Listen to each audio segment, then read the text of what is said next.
Over the years, there are always paradigm shifts, One gets used to a certain type of environment, and then there are periods of time where they shift to a very different kind of environment. For example, the 1920s were the exact opposite of the 1930s. So the transition from the 20s to the 30s shocked people. And so you come to periods of time where something has gone on for a long time, such as the easing of monetary policy, but also the quantitative easing. That paradigm, that leveraging up, for example, can't continue. But yet, late in cycles, people extrapolate that which happened in the past, and so there are these surprises. I think there are always these paradigm shifts. And I think by stepping back and seeing history from a longer-term perspective is very helpful.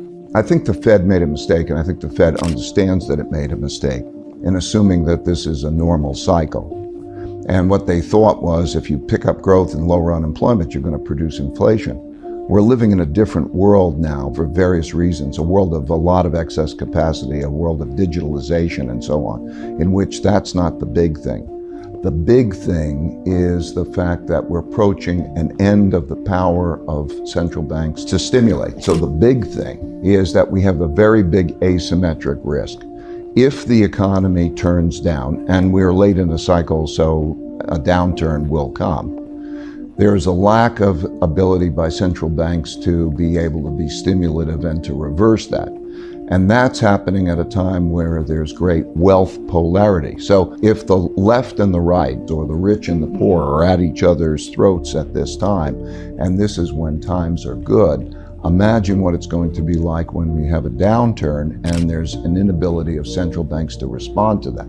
So that shift in Fed policy, which came at the end of the year, was necessitated by these weakening conditions around the world. I think the key is us staying on top of these changes that we're talking about and responding to them. First of all, I think every portfolio should have the right amount of diversification in it. Gold is an important portfolio diversifier. However, let me be clear, I don't think anyone should have a concentrated portfolio now, okay? So people can hone in on one comment I'm making. I think that the notion of creating a balanced portfolio is the most important thing that they can do right now, because wealth can't so much be destroyed as it can be shifted. And so the world right now largely looks, to me, leverage long. In other words, there's been a lot of borrowing to buy assets, to buy companies. Companies have borrowed money to buy their equities back and so on. That whole move of leverage long is where the market is. I think there's a vulnerability, what I'm saying is, to that kind of a portfolio, and that gold is one of the items that can diversify that. I believe it always should be a certain part of a portfolio because there's a certain environment that it diversifies the portfolio well, and a certain environment to worry about. I also think that that environment is riskier, more likely recently now. And that environment is one in which it becomes very difficult to stimulate the economy, and there's a desire to depreciate the value of currencies. Now think about a bond is really the currency. So when one owns a bond, or one owns a debt instrument, one is paid a pile of currency over a period of time. When there are a lot of obligations like that, a lot of debt, or even unfunded obligations like pension obligations or healthcare obligations that the world has, a lot of obligations, and there's not an effective monetary policy to lower interest rates and stimulate, as we're talking about, there needs to be the printing of money, the running larger deficits. We're going to come into an environment, I think, in which there are going to be larger deficits that are increasingly monetized. And in that kind of an environment, the currencies are depreciated.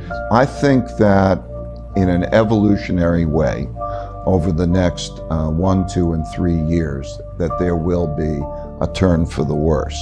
Yes, I think that there'll be an environment in which you're going to have excess capacity and debt restructurings and political issues entering into it.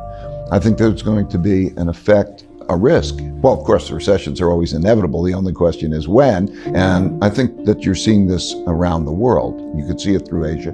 You could see it in Europe, and you could see it in the United States. Let's step back maybe and put the big factors in perspective, I think, and then put a time horizon to that. I think the big factors are we are rather late in both the short-term debt cycles and the long-term debt cycles, meaning the capacity of central banks to produce stimulation. It can be measured by their ability to lower interest rates significantly and do quantitative easing and have that purchased. We have a problem there. Okay, that's a big thing, but it's not an immediate problem. It's a problem that is going to come in the next 1 or 2 years. You're seeing it in Europe, you see it in Japan, and to some extent you're seeing it in the United States. In addition, we have the wealth gap. And with that wealth gap, we have the classic political conflict, very much like the 1930s, in which that means that there's greater polarity, greater extremes in both of those. And that will play a role, because if you change policies, you will have a big effect. For example, when we cut the corporate taxes, that puts stocks up because after taxes you get more, so you pay more for your stocks. That'll change. So we have this polarity, very much like the 1930s, an inability to stimulate in the same way, and a polarity. In addition, we have China as an emerging country challenging the United States as an established country. And that creates a theme, that creates a protectionist type of environment, very much like the 1930s. And it also has implications in terms of all sorts of conflict and, frankly, sand in the gears of the efficiency of the economy. For example, the supply lines. In other words, we built an economy in which there was interdependency and efficiency coming from supply lines working in a certain way. Now, as we enter this environment of conflict, there needs to be, for personal security, for the security of the countries, there is a move toward independence. The United States says, I don't want your technologies. And China says, I can't depend on you giving me your technologies. And that changes, that separation changes the nature of the dynamic, which is also an economic influence. Those influences are very similar, as I say, to the late 1930s. They will be dominant. They are evolutionary influences, but they'll play out over the next 1, 2, 3 years, I think, in creating a paradigm shift. The world we're going to be in is a very different world than the world we were in. The world we were in started in 2008 and had to do with central banks printing money and stimulating, and that is reaching its limit. And that's why I think we're going to see a paradigm shift.